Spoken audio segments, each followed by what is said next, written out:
အိုးဘုတ်ခွဲကြသူများမယားဝတ်တရား၅ပါးရှိတဲ့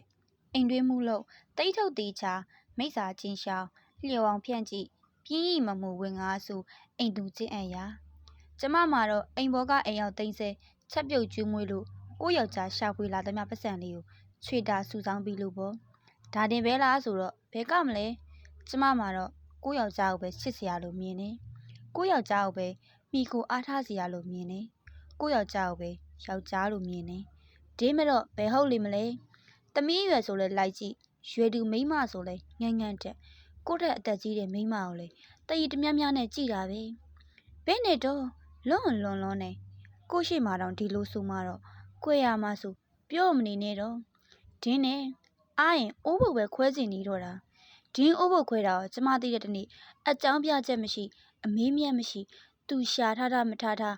အိမ်ပေါ်ကပစ္စည်းရတွေကိုထိကင်ခွင့်မရှိရှာထားတယ်ဖွေထားတယ်စုထားတယ်ဆိုတာကျုပ်တို့တွေအိုမင်းလာရင်ကန်းလာရင်အသိထုတ်သုံးစရာဒီပစ္စည်းတွေဟာဖောက်ပြန်တဲ့ဒင်းနဲ့လားမြမဆိုင်ဘူးကြောင်းဆိုပြီးမောင်းချတာဒင်းကမြအဝတ်တတဲ့ကိုတစ်ခုနဲ့ကျမဖြင့်ကြည့်ပြီးရည်ကျင်လိုက်တာရှင်မကောင်းရင်ကြောင်းကျမမကောင်းရင်ကြောင်းပဲဒီတော့ကျမရှင်းတယ်လင်းမရှိဘူးအလွန်လိမ်မာတဲ့သားရှိတယ်လင်းမရှိဘူး